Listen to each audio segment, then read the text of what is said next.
Okay, we're back again. Dadhichi here from astrology.com.au. This is the YouTube channel.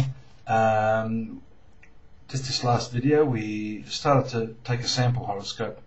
For the first time in this series, I'm sure some of you have been waiting with bated breath to see whether or not Dadhichi actually comes up and brings one of these horoscopes into clearer view so that we can get more insight into what's going on, how this process of Vedic astrology specifically works. And that's what I'd like to do tonight, to go a little bit more into detail.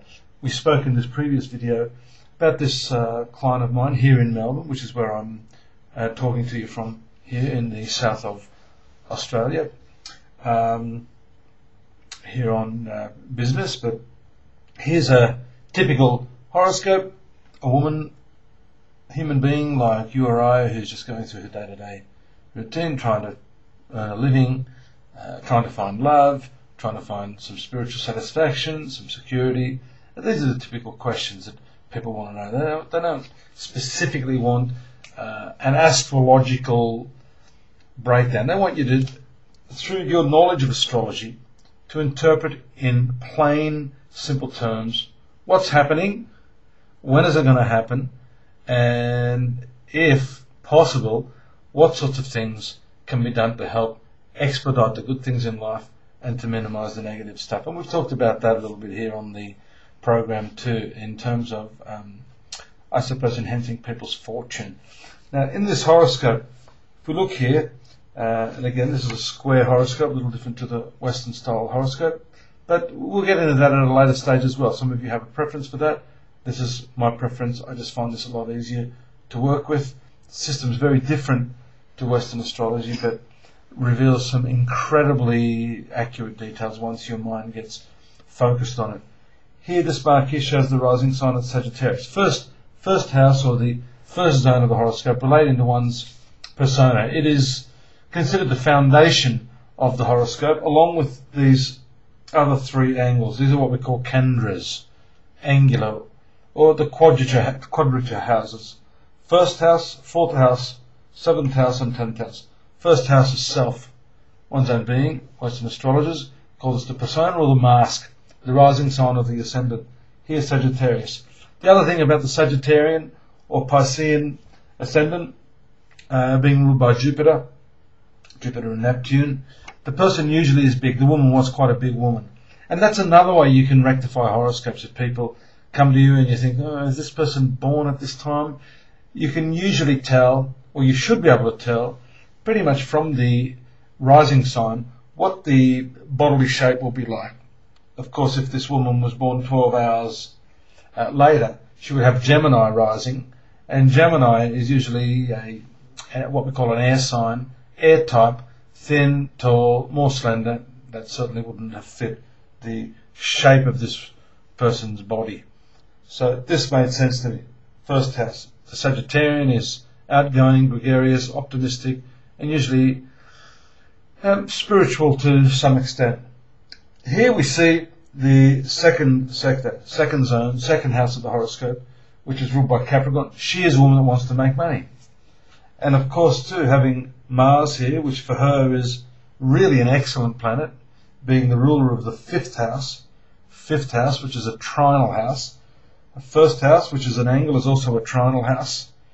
Fifth house is a trinal house, and the ninth house. So this is what we call the fire trine. She's a creative girl, great energy, great industry. And here that fifth lord has gone to Capricorn. Mars in Capricorn is what we call exalted.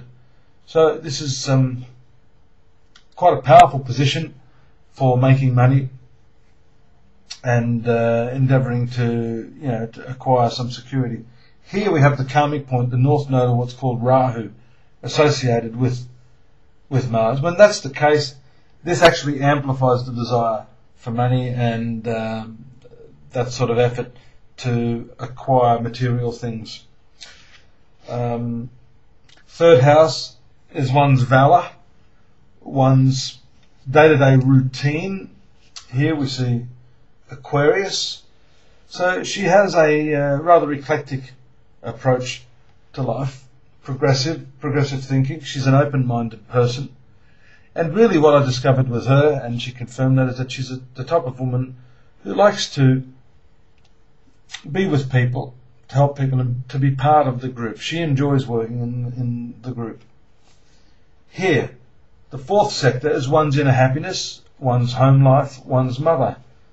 The genetic aspects of one's nature can be seen here, along with a few of the other houses of the horoscope. Here the moon, which is related to the mother, is in the fourth sector, which is related to the mother. And for the Sagittarian ascendant, the moon is ruling the eighth house, which is not a particularly good house. It's the house of longevity, and there's a dictum that says when the eighth lord is in the fourth sector, or in the quadrature, or the angle, this can curtail the longevity somewhat. However, we can't make generalized assessments like that. What I noticed here up in the horoscope was Saturn. Have a look at that.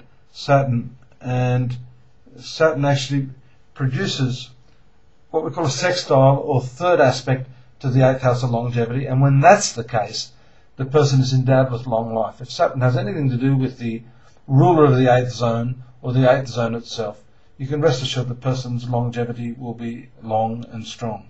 So what this simply means here is that there may be a bit of a scare at some point. She may have some health crisis at some point, but I would predict to her not to worry. Things will work out quite okay for her. Here, the fifth house shows children, mental creativity to some extent, love affairs. We mentioned that planet as being exalted in its best position in Capricorn here, but by the virtue of the fact that it is associated with this Rahu, it could produce unfulfilled desires. So she has a strong desire to have children, to be a mother. That is her main desire, even though she's a successful professional. That's not really going to work for her in terms of bringing her fulfillment in her personal life. We must also look here at the seventh sector of the horoscope, the western part of the zodiac. Shows us the person's marital affairs. For the Sagittarian ascendant, the seventh house is an obstructive point, and that is ruled by Mercury. Here I made another interesting prediction to her. In Vedic astrology, Mercury is called Kumara. Kumara means Kumar, a young boy. And I predicted her that she has, at some point, been interested in younger men. She indeed did have a relationship with a younger man. And usually, not always, but often enough, the person will be attracted to and will marry someone younger than them. That planet is very powerful here. Ordinarily, we would call this combination Mercury in the angle, identical with its exaltation sign, Bhadra Yoga. So that means the lion-faced one. Strong for her career. She has the sun here, and the sun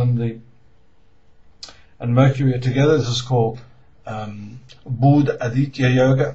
However, this is blemished because Venus happens to be here as well in the sign of Virgo. So this is a debilitation point. So this knocks down the energy of this particular planet. And of course, this is a karmic obstructor. So it shows a lot of obstructions from her marital sector. She throws a lot of her efforts into her work, probably as a means of turning a blind eye to that issue.